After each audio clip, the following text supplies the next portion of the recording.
Il n'y a pas que les très grands smartphones à plus de 1000 € dans la vie, il y a aussi les modèles un peu plus petits. Et aujourd'hui, on va tester le Samsung Galaxy A41.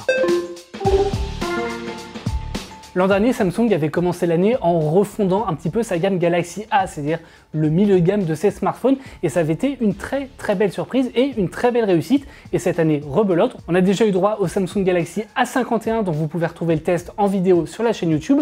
On a également testé sur Fandroid.com le Galaxy A71, et là cette fois on va passer au Galaxy A41 qui est un modèle un peu plus accessible. Logiquement, on a donc droit au successeur du Samsung Galaxy A40 de l'an dernier, sauf que honnêtement ça on s'en fout un peu, enfin juste regardez, il est tout mignon. Faut dire que cette année, on a généralement droit à des smartphones de plus de 6,4 pouces, y compris sur le milieu de gamme. On a des smartphones de 6,5, 6,7, 6,9 pouces même parfois. Et là, Samsung a complètement pris le contre-pied et propose un smartphone avec une diagonale d'écran de 6,1 pouces. En plus de ça, on va retrouver un écran qui occupe une bonne surface sur la face avant du smartphone.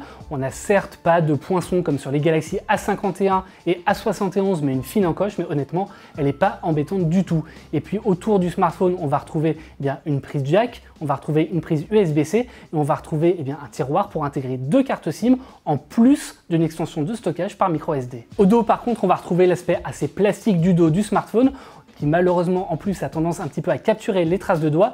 On va retrouver la forme de domino un petit peu du module photo à l'arrière avec 3 appareils photo, c'est assez classique chez Samsung en tout cas cette année. Mais comme c'est du plastique, on a un smartphone qui est assez confortable à utiliser puisqu'il est assez léger. En fait, il pèse que 151 grammes sur la balance. Du côté de l'écran, on va retrouver un petit peu tout le savoir-faire de Samsung. En fait, c'est bien simple, si le constructeur coréen ne propose pas forcément les meilleurs rapports qualité-prix sur le milieu de gamme, il y a bien une chose qu'il sait faire, c'est les écrans, y compris sur la gamme Galaxy A. Il a tendance à proposer les meilleures technologies parmi les meilleures dalles du marché sur des modèles qui sont accessible. Et le Samsung Galaxy A41, il n'échappe pas du tout à la règle. En fait, on va retrouver un écran de 2400 pixels par 1080, ça fait un ratio de forme d'écran de 20/9, et au niveau de la densité de pixels, on va retrouver 431 pixels par pouce. Honnêtement, c'est très confortable à l'utilisation. Au niveau de la luminosité de l'écran, là aussi c'est très bon, puisqu'on va avoir une luminosité maximale de 564 candélabres par mètre carré, là où la plupart des concurrents ont du mal à dépasser les 500 candélabres par mètre carré. C'est tout simple.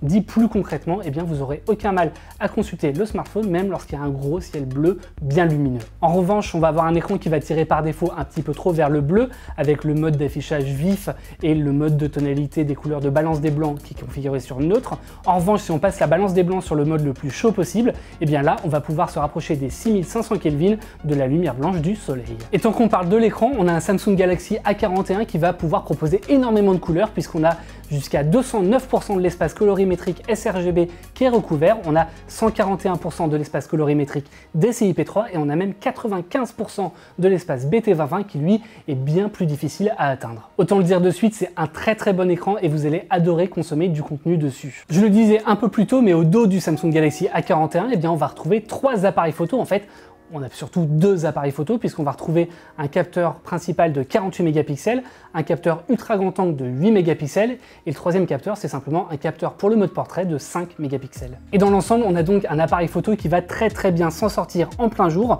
comme on peut le voir sur les photos de la Tour Eiffel là par exemple. Alors certes, c'est pas parfait, et en fouillant dans les coins, on va avoir des détails qui vont paraître un peu en bouillie ou des distorsions optiques sur l'ultra grand angle, mais on a une excellente gestion de la plage dynamique avec des nuages qui ressortent particulièrement bien grâce au HDR automatique.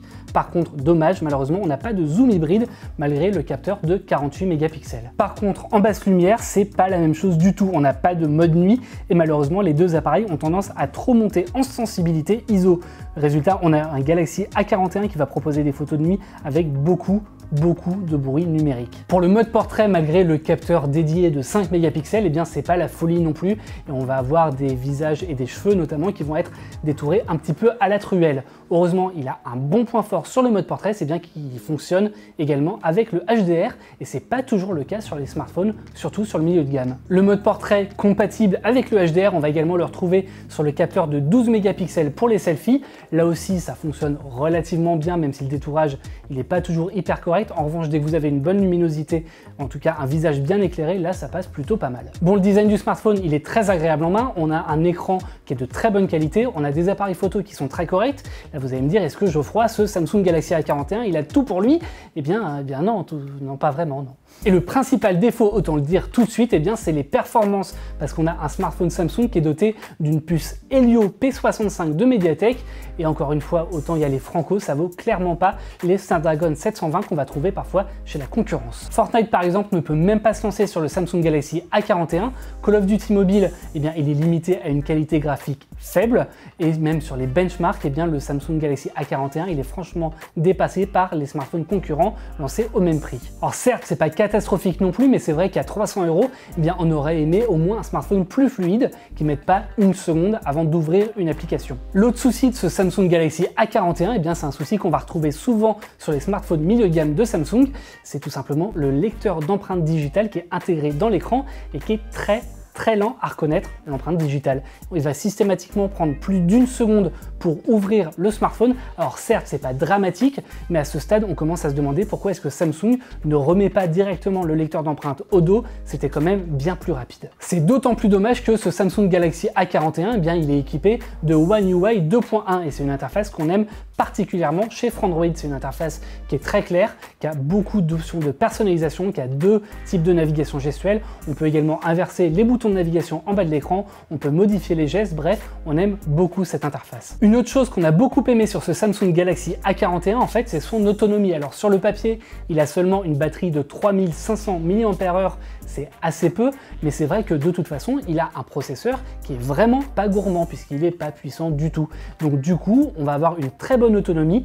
On a pu tenir 48 heures avec le smartphone avant qu'il tombe à 10% de batterie. Et sur ces 48 heures, pourtant, j'ai pas chômé du tout, puisque l'écran, il est resté allumé pendant 7 heures, dont 2h40 sur YouTube, 2h05 sur Twitter et 45 minutes sur Chrome. La charge rapide, elle aussi, elle est plutôt efficace, et même si on a droit qu'à un chargeur de 15 watts, eh bien la petite taille de la batterie fait qu'on a pu la recharger de 10 à 100% en un petit peu plus d'une heure et demie. Honnêtement, c'est très correct. Dans l'ensemble, on a donc un Samsung Galaxy A41 tout à fait cohérent, avec un format tout mignon, avec un écran d'excellente facture et avec une super autonomie.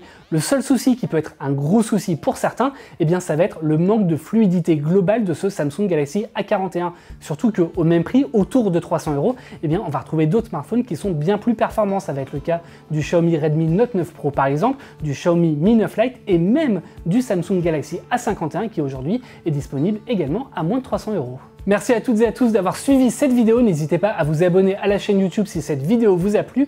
N'hésitez pas non plus à faire un tour du côté de nos comptes Instagram, Twitter et Facebook, ça nous fait toujours plaisir. Et moi je vous fais des gros bisous et je vous dis à bientôt sur Frandroid.